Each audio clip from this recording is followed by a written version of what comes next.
আমি সব কিছুর মধ্যেই আমার লোক। আমি আজকে এখানে কথা বলতে এসেছি, আমি আসলে কত টাকায় বিক্রি হব, আমি আমাকে দিয়ে বলছি, আমি এত টাকায় বিক্রি হই না।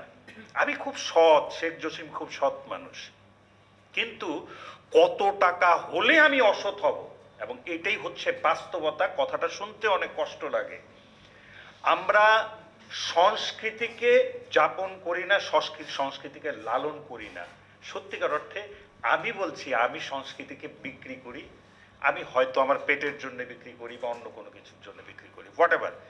কিন্তু বেসিক্যালি একটা জাতি গোষ্ঠীকে যদি আপনি একটা মানবিক জাতিতে রূপান্তর করতে চান, একটা সমৃদ্ধশালী দেশ হিসাবে, জাতি হিসাবে আমরা যদি এগিয়ে নিয়ে যেতে চাই, আজকে বিশ্ব পরিমণ্ডলের দিকে যদি আমরা তাকাই, তাহলে দেখবো যে যেই জাতির সাংস্কৃতিক সভ্যতার ইতিহাস এবং তার চর্চা, কালচারাল অ্যাক্টিভিটিস, মানে কি বলবো, যে ক্রিয়েটিভ সেক্টর যেটিকে, এইটার প্রস্ফুট যত বেশি চর্চা, সেই জাতি সভ্য জাতি হিসাবে সমগ্র পৃথিবীর বুকে সবচাইতে বেশি আলোড়িত। আমাদের মৌলিক বাধা হচ্ছে যে সেই রাজা বাদশাহ জমিদারি আমল থেকে শুরু করলে হিসাব করে দেখবো যে আমরা আসলে এখানে একটি শোষিত, একটা শোষক।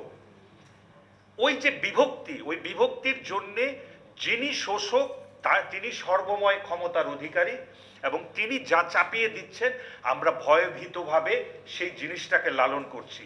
এবং আজকে 2024 সাল 25 সাল পার হয়ে কিন্তু আমরা সেই ভয়ের সংস্কৃতি এবং ভয়ের সমাজে বসবাস করছি। নেতৃত্বের জায়গাগুলিতে সুশীল, সভ্য, শিক্ষিত, সামাজিকভাবে সক্ষম মানুষগুলো আমাদের পরিচালক হিসাবে আসে না। আমি রাজনৈতিক সেক্টরের কথা বলছি, আমি কোনো ব্যক্তি, কোনো দল বা কারো উদ্দেশ্য করে বলছি না, আমাদের আসেনি। আসলে এই রকম একটা জায়গা আমি স্বপ্ন দেখি, মানে আমার এই মাতৃভূমির প্রতি ভালোবাসা থেকে স্বপ্ন দেখি যে আমার এই দেশে সেই রকম মানুষ আসবে সত্যিকার অর্থে, যে দেশটাকে ভালোবাসবে, যে দেশটাকে লালন করবে, এবং এই দেশটাকে পৃথিবীর বুকে সর্বশ্রেষ্ঠ জাতি হিসাবে নিজেকে উপস্থাপন করবে।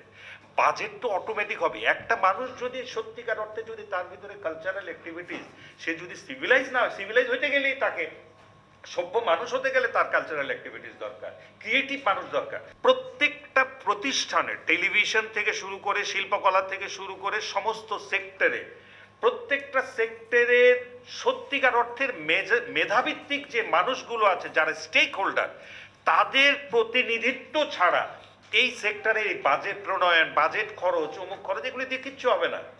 আমরা আজকে 1% ন্যূনতম, আমরা কষ্টের কথা বলছি, অ্যাকচুয়ালি আমাদের দাবি ছিল 3%।